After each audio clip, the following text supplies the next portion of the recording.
The Australian War Memorial was the vision of Charles Bean, Australia's first World War official historian. Bean landed with the Australian troops on Gallipoli and stayed with them at the front through to the end of the war. The idea of this national memorial and museum came to him in Pozières, France, in the depths of the bloody fighting of 1916. Bean's idea was that this would be a place where families and friends could mourn loved ones buried in faraway places. It would also be a place that could help all Australians understand what these men and women had endured and what they had done for us. Bean's vision, to which we remain true, was best expressed as inscribed in the entrance to the memorial's gallery.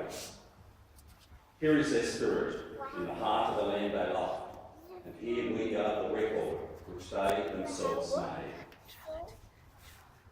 Tonight we'll read the story behind just one of those on the Roll of Honour, which lists the names of more than 102,000 men and women who have given their lives for us in war and operations for more than a century. But first we present a lament, flowers of the forest. Wreaths and floral tributes will now be laid at the base of the pool of reflection.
Today we remember and pay tribute to Warrant Officer George Thomas McBride. Born in Rockhampton, Queensland on the 16th of November 1923, George McBride was the son of George and Edith McBride. Young George McBride attended Leichhardt Ward Boys School, then Rockhampton Technical College. After leaving school, he was employed first as a clerk at the Rockhampton City Council and then as an insurance clerk and cashier for the Queensland State Government Insurance Office. When George turned 18, he enlisted in the Royal Australian Air Force and began navigational training to become a bomb aimer. After completing his initial training in Australia, he embarked in Sydney on the 13th of September 1943 for service overseas. As part of the Empire Air Training Scheme, he was one of almost 27,500 RAF pilots, navigators, wireless operators, gunners and engineers who, throughout the course of the war, joined Royal Air Force squadrons or Australian squadrons based in Britain. McBride's journey to Britain took him via Canada, where he arrived in October 1944 for more specialist training before he embarked in Halifax for Britain in March 1944. Arriving in Britain, McBride received more training before he was posted to number 460 Squadron, Royal Australian Air Force, on the 6th of March 1945. Number 460 Squadron would become the most highly decorated Australian squadron in Bomber Command, and the squadron that suffered the highest casualties. Flying the twin-engined Vickers Wellington medium bombers and then the four-engined Arvo Lancaster heavy bomber, the squadron lost over 1,000 men, Australian, British, Canadians, New Zealanders and South Africans. Almost 600 Australians from number 460 Squadron are listed here on the Roll of Honour. On the morning of the 19th of March 1945, less than 2 weeks after McBride had joined the squadron, 22 Lancasters from number 460 Squadron took part in a raid on Hanau, Germany.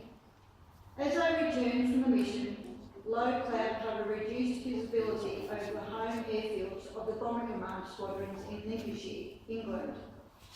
The Lancaster, in which McBride was the bomb aimer, was being homed to RAF Hurlstone Airfield, only a few kilometres from the squadron's home at Binbrook, when it crashed into high ground while making its approach toward the runway.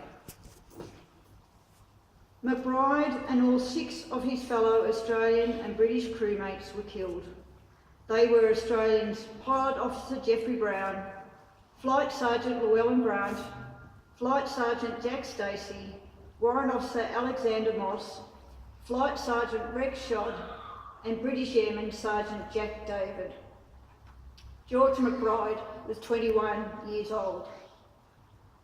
The Australian members of the crew were recovered from the crash and buried side by side in the Royal Air Force plot at Cambridge City Cemetery. McBride's name is listed here on the Roll of Honour on my left, among almost 40,000 Australians who died while serving in the Second World War. A photograph of his headstone is displayed today beside the pool of reflection. This is but one of the many stories of service and sacrifice told here at the Australian War Memorial. We now remember Warrant Officer George Thomas McBride, who gave his life for us, for our freedoms, and in the hope of a better world.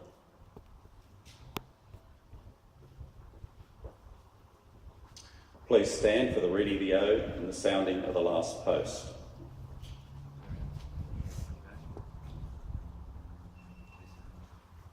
They shall grow not old, as we that are left behold. Age shall not weary them, nor the years condemn. At the going down of the sun, and in the morning, we will remember them. We will remember them.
We leave you this evening with the words of the memorial's founder, Charles Dean.